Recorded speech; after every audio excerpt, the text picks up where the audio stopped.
Kita kembali bersama Damai Indonesiaku. Pertanyaan selanjutnya akan disampaikan oleh Ibu Farida. Sudah tadi?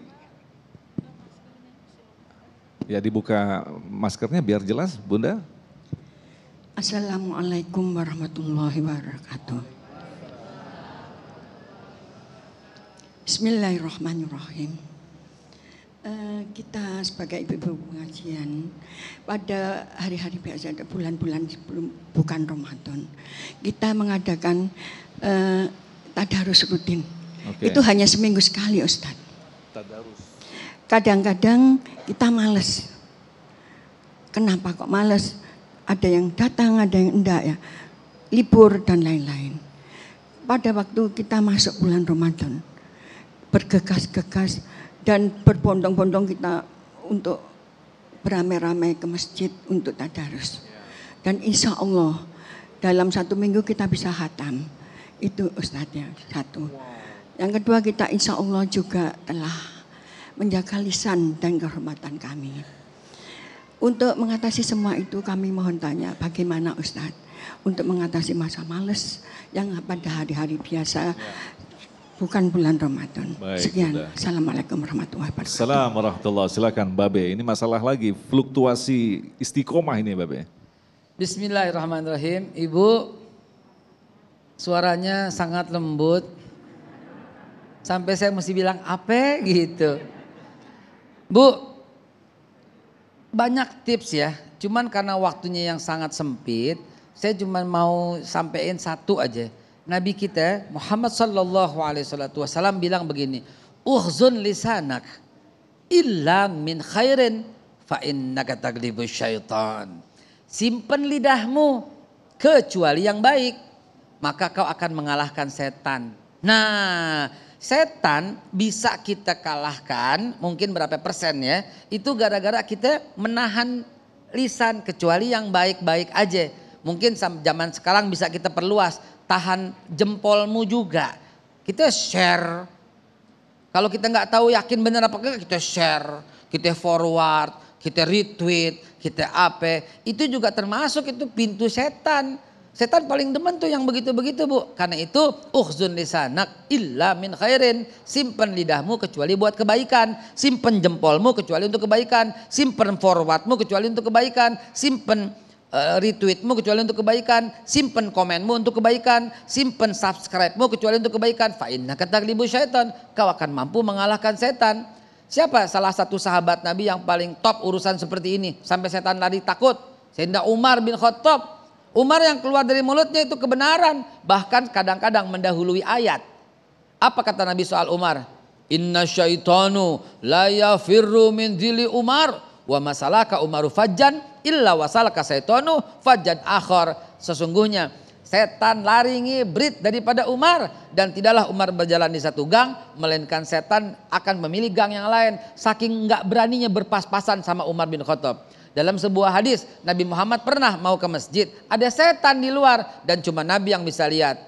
Kalau kata Nabi kalian bisa ngelihat setan, 40 hari nggak bisa makan, nggak bisa minum, nggak bisa tidur. Ya, jadi bohongan tuh Bu, ada pocong lah, apalah bohong, itu adanya di sosial media doang ya, buat takut-nakutin doang. Nabi begitu masuk dia lihat ada setan, ditanya sama Nabi ini ngapain ya setan? Kata setan saya mau ganggu orang yang sholat. Yang sholat lagi mau diganggu, kenapa nggak ganggu, kenapa nggak masuk? Kata Nabi apa? Kata setan apa? Saya takut ada yang tidur. Ama yang tidur dia takut tuh setan. Ama yang lagi sholat dia mau godain. Artinya apa?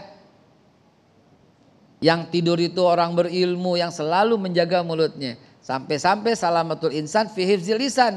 Selamatnya badan tuh karena jaga mulut. Hati-hati. Ya, sampai-sampai kata Nabi, siapa yang beriman kepada Allah dan hari akhir? Coba. Ibu saya lihat mulutnya terus, saya baca hadis, dia ikut baca hadis luar biasa nih. Jangan-jangan ustazah nih. Ya, ya. Simpen lidah tuh simpen. Siapa yang iman sama Allah dan hari akhir, hendaklah dia berkata baik atau diam. Fal yakul khairan au liyasmut. Hati-hati Bu, gara-gara mulut bisa bonyok kita. Hati-hati, simpen mulutnya ya. Maksudnya apa tadi? Gak usah. Ustadz Muta'ali, kalau kita berbicara tentang agama ini kan sangat berkaitan dengan masalah ilmu. Nah, kalau kita mundur ke belakang melihat sebuah peristiwa yang sangat ikonik ketika Bilal disiksa. Kalau kita perhatikan, Bilal secara intelektual kan sangat berbeda dengan para sahabat yang lain. Tetapi sudah sampai pada hakikat mungkin. Ketika disiksa mengatakan ahad, ahad. Nah ini artinya apakah orang semacam Bilal ini memang ilmunya diberi Allah atau sebagian dari kita tadi mengkondisikan untuk mengisi literasi kita. Bagaimana kamu membandingkannya Ustaz? Baik, ilmu itu ada 3 tahap. Pertama ilmu yakin, bahwa keyakinan berbasis knowledge. Ya kita beribadah ada dalilnya, bersikap ada dalilnya. Itu ilmu yakin, ada ilmunya. Nggak cukup di situ. Level kedua hakul yakin, keyakinan kita ilmunya benar, dalilnya sahih dan lain sebagainya. Tapi itu pun nggak cukup. Harus sampai kepada level yang ketiga, ainul yakin. Jadi kita menyaksikan langsung bahwa ini benar, ini ma'rifat, ini hakikat. Analoginya begini deh. Itu di Ukraina itu ada konflik loh luar biasa. Dalilnya apa? Saya baca medsos, baca koran. Itu apa? Ilmu yakin. Ternyata betul, dubes Ukraina bilang betul negara kami dibom. Itu namanya apa? Hakul yakin. Kalau nggak percaya nih saya kasih tiket berangkat ke Ukraina. Itu namanya apa itu? Ainul yakin. Makanya beribadah, bersikap, berdakwah harus sampai level apa itu? Ainul yakin. Kalau yang ada sisanya cuma kelezatan-kelezatan. Begitu tuh Mas Agung.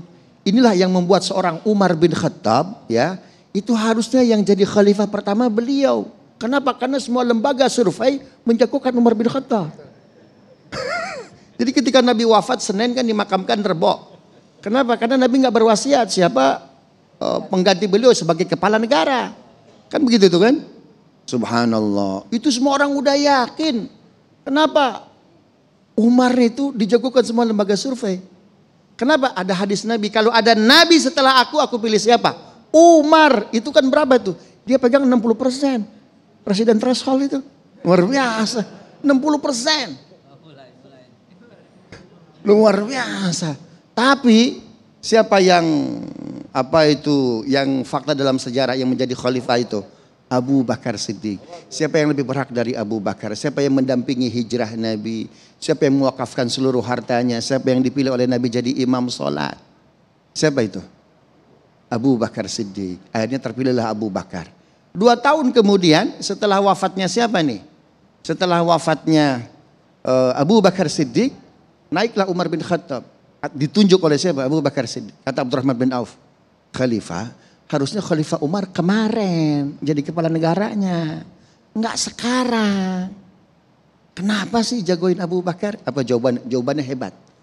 Umar ya beda dengan Abu Bakar jauh.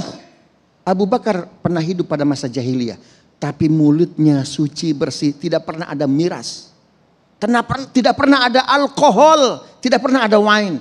Bir non peletok juga nggak ada. Non peletok boleh. Subhanallah. Umar, subhanallah. Berapa botol yang masuk ke dalam mulut Umar. Lalu dia membacakan ayat suci, menyampaikan kalam ilahi nggak pantas. Ini namanya Pak, ainul yakin, kepantasan. Ini yang kita perlukan hari ini. Maka Umar dia tepuk salero. Bukan saya, tapi siapa?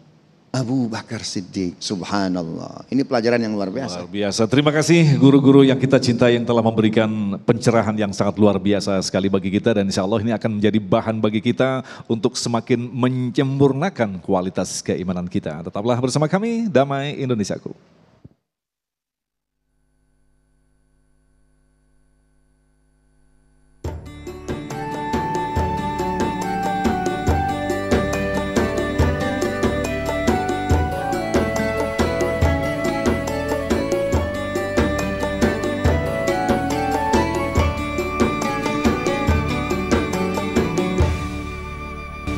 Demikian pemirsa yang dirahmati Allah, Damai Indonesiaku untuk kesempatan hari ini. Dan sekali lagi jangan lewatkan, Anda bisa menyaksikan Damai Indonesiaku spesial bulan suci Ramadan. Selama bulan suci Ramadan Anda bisa menyaksikan mulai pukul 13 hingga pukul setengah 3 sore. Akhirnya saya Agung Izul Haq dan kerabat kerja yang bertugas serta pendukung acara ini. Sarung Wadimor tentu sarung kita mengucapkan terima kasih atas perhatian Anda. Sampai jumpa besok. Assalamualaikum warahmatullahi wabarakatuh.